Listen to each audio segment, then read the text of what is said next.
Ambrose. If you'll excuse me, I'll see the both of you later.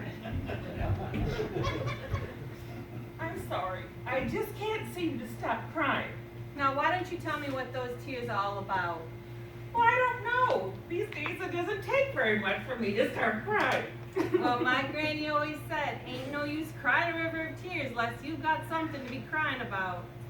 Well, I'm a writer of romance novels and I have a deadline to meet, but it seems like I can't find the words anymore. You mean you've got writer's block? Well, I guess so. Is it the words you can't find or the romance to write about? I think it's a little of both. Well, honey, turn that frown upside down. It's your lucky day. Charmaine Beauregard to the rescue. Well, what do you mean? Well, I can't give you the words, but I sure can give you the stuff to write about. Really? When my Budley Studley and I meet up again this evening, you just take notes. And I'll give you meat for the bones of your next book. I've always wanted to be a leading lady in a romance novel.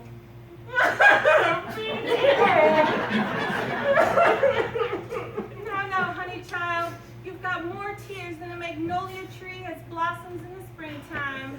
We can't all be leading ladies. Well, but yesterday it just seemed like, my body hadn't given up the ghost, that I still had what it took, that there was still some sizzle left inside me that... Whatever are you talking about? Well, on top of all my problems with my writing, I may have taken this pill that is supposed to help menopausal women with their libido. And that may have been why I succumbed to Mr. Davis's charm.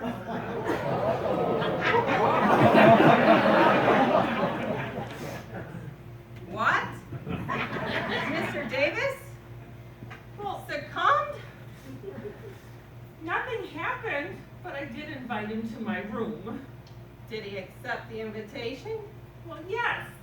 Oh, well, if that don't put pepper in the gumbo, he's nothing but a two-timing tomcat. You mean he was with you too? Yes, but nothing happened. Now I know why.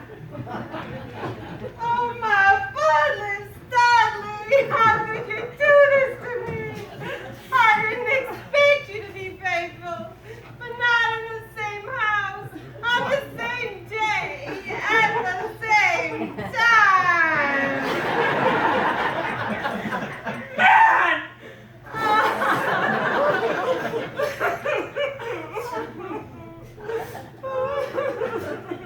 My, it's got quite chilly in here.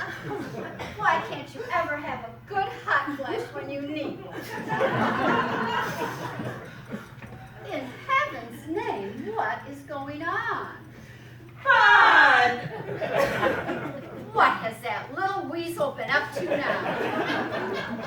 My Budley Studley was dilly-dallying with both of us. At the same time. My Budley Dudley do-right done me wrong. Oh, that little lower than a snake's belly. How dare he, wanting me to take that pill? Oh. My bed and breakfast. What is to become of its reputation with that little skunk around?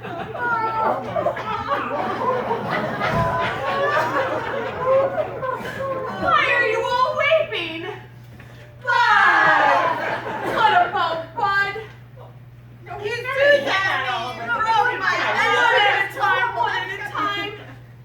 He's two-timing me. And I'm the two-timer, two-time win.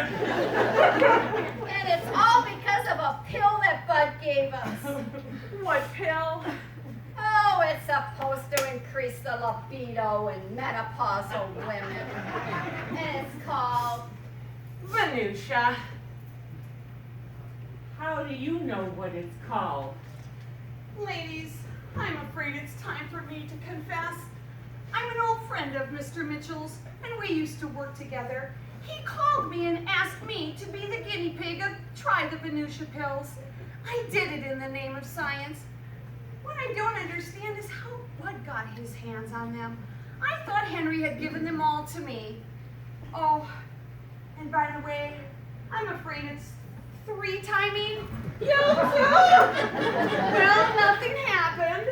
That man was busier than a one-legged man at a butt-kicking contest. You mean the pill actually works? The results are not yet conclusive. We can't be sure. I didn't take a pill. Maybe it really is Bud the Stud. Either way, he needs to be taught a lesson. Well, I agree. He thinks the sun comes up just to hear him crow. That rooster needs to come down off his hen house roof. In all my novels, I never met a scum as deceitful as Bud. Oh, wait a minute.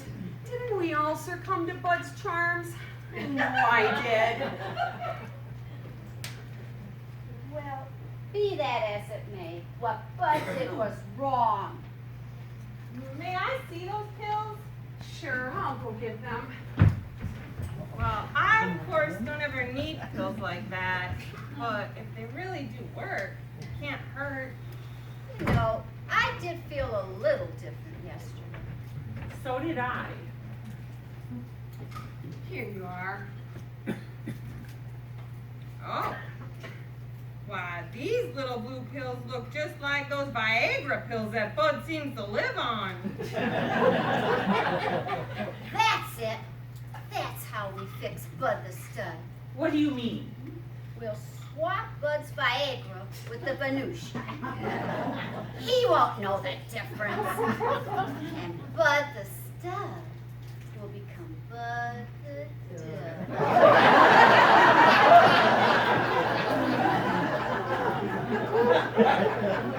How do we get Bud's pills away from him? Oh, leave it to me. His ass is grass, and I'm the lawnmower. I'll have no problem getting him into my room and ready for action. Well, I can do that too. I'll be the backup. I wouldn't mind being in on this as well. What I'll do is I'll just leave the Venusia pills here, and whoever gets Bud's Viagra can just swap them. Ladies, believe me, when a man thinks he's going to the promised land, his engine's running. But ain't nobody driving. I'll have no problem getting those pills from Bud. Victoria, you stand by. I'll make sure Bud leaves them out here. I'll get him into my room, and that's when you can make a switch. It is now precisely 4:48 post meridian. And if I have calculated correctly, Bud will be creeping back in here any minute. Okay, everybody, stand by in your rooms. I'll be in my office.